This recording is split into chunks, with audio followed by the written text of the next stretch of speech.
ponto, né? Isso é poluição pontual, né? A poluição difusa é essa que é espalhada, né, ao longo, por exemplo, de uma grande área de agricultura. Então, os adubos, né, que são principalmente lá o nitrogênio, o fósforo, etc., né, que são muito bons para a fertilidade, né, eles nem sempre são bons para a água, né? A gente vai mostrar isso. Então, existe já um grande número de dados mostrando que a poluição difusa ela é muito distribuída por toda a região. Temos um grande número de poços, todos os municípios dependem de água de poços para abastecimento público e também a agricultura também usa muitos poços. Tá? A irrigação, ela ainda não é tão grande. A gente prevê que com o futuro da agricultura, né, um nível mais avançado que é hoje, vai haver mais necessidade de irrigação. Isso também ligado à questão da mudança climática, que não é seguro do que vai acontecer, já não tem assim uma segurança de como é que isso vai ficar ao longo de muitos anos, mas já se percebe pelo histórico que mudou o padrão, né? A gente conversou com agricultores lá e eles falaram, não, mudou, realmente mudou, né? Existem chuvas mais concentradas, existem secas mais prolongadas. Os modelos climáticos que a gente analisou mostram que está aumentando o número de dias sem chuva e depois dias com chuva muito concentrada. Quer dizer, eu tenho mais erosão por causa de uma enxurrada, né? E tenho que talvez lançar mais mão de irrigação do que hoje. Tá? Então, quer dizer, a questão da água é uma questão que tem uma grande pressão aí por diversas razões. Então, esse gráfico aqui, ele mostra, na verdade, poços da região, tá? E os vermelhinhos, eles são aqui os que estão fora do padrão, tá? Um aqui é fósforo e o outro seria nitrogênio. Então, a CONAMA, né? A CONAMA tem lá os seus padrões de qualidade da água, dos rios e também da água subterrânea. Então, existem padrões. Então, eu não posso ter uma concentração de fósforo maior do que tantas partes por milhão, tantos miligramas por litro, assim por diante. Então, a gente vê claramente, né, que com relação a isso, a gente chama de nutrientes, né? Esses nutrientes, o nitrogênio, fósforo, etc., eles estão em níveis bastante altos. Bastante altos. E, infelizmente, a gente não tem um monitoramento da água subterrânea, né? Quando é perfurado um poço, a Sanepar vai lá e faz um teste da água no momento que faz o poço.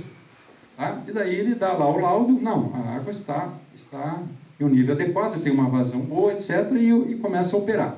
Não existe um monitoramento contínuo de poços, como é feito nos rios. Tá? Então, é algo complicado, né? Porque mesmo quando foi perfurado o poço, já apareceu isso aqui, né? Agora, não se sabe ao longo do tempo como é que fica isso, já que não há monitoramento. Bom, imediatamente, o plano de ações que contempla qualquer cenário é ter um sistema de monitoramento de água subterrânea. Está na nossa lista lá. Tá? É um dos programas que já está claro que é necessário. Esses nutrientes que são lançados, por exemplo, imaginando assim que eu tenho um solo nu, né? Um solo que está ali, como uma foto que tinha antes, né? Nós temos um problema que nem a reserva legal, nem a mata ciliar, que tem que ter uma dimensão já adequada com a largura do rio, nem isso está sendo respeitado, né? Seria puramente a aplicação da lei. Mas, infelizmente, nós temos faixas mínimas de mata ciliar. O que acontece, então? Por exemplo, essa área aqui, que é uma área que não foi cultivada, uma enxurrada leva diretamente a esses nutrientes. E também, mesmo em áreas plantadas, né, como a mata ciliar ela também é relativamente pequena, facilita, né, com que a drenagem superficial leve esses nutrientes para o rio. Por que a gente fala nutriente? Porque essas algas que aparecem aqui, elas se alimentam desses elementos, né? Então, a alga, ela usa o nitrogênio, fósforo, etc., como alimento.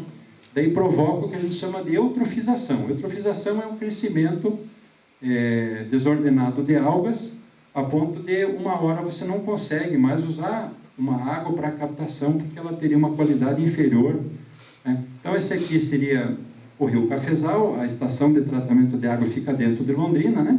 A Sanepar tem já um plano diretor de futuramente desativar essa captação.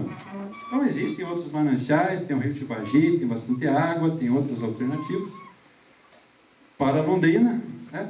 Outros municípios eles não estão numa situação tão boa, como a questão de Maringá, a própria Pucarana também está numa situação assim bem no limite, né, em relação a onde captar água, né? E temos uma série de mapas já, eu não vou entrar em mais detalhes sobre isso. Bom, as mudanças climáticas, então, são modelos globais, claro que são escalas muito mais macro, mas faz parte do nosso protocolo aqui, ir atrás dos modelos e ver o que acontece naquele ponto onde a gente está fazendo o projeto. Então, realmente existe aqui uma tendência de redução da chuva anualmente, né, ao longo de um horizonte aqui até 2035.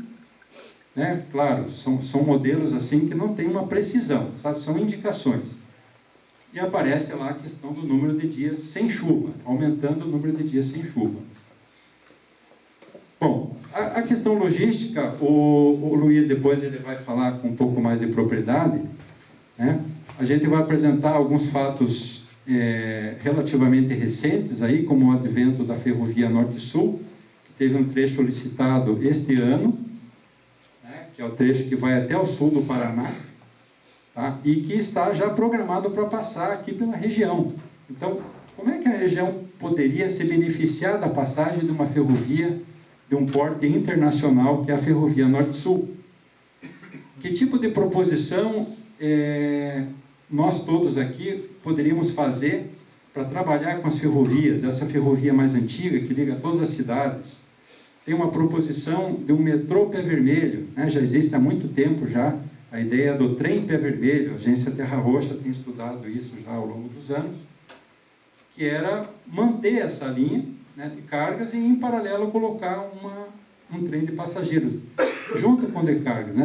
A gente teria duas ferrovias em paralelo.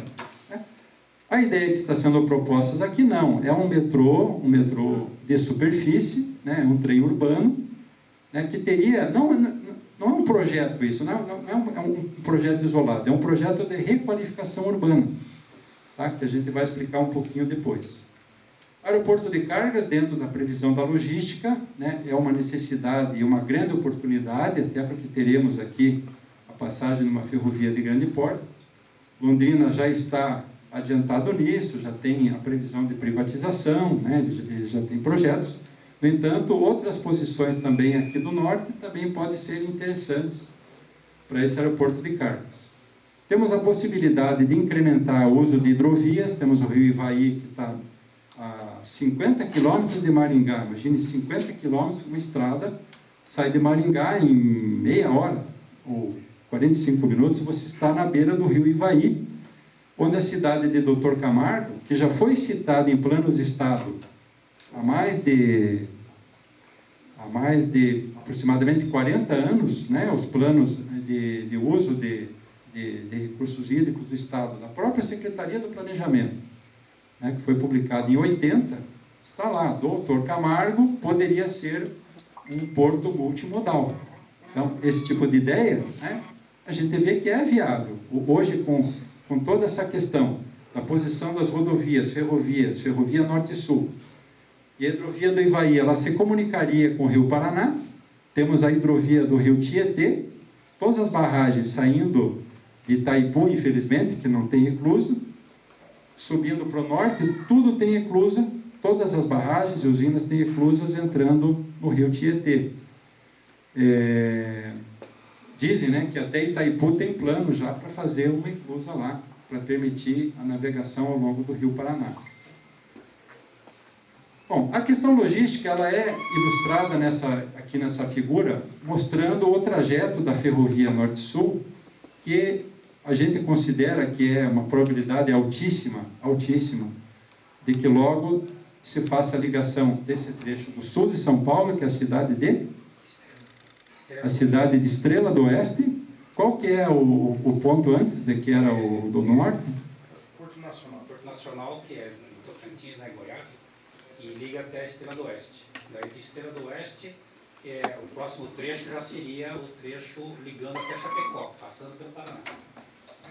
Seria o que o ministro dos Transportes já anunciou, a próxima etapa na continuidade da ferrovia Norte-Sul.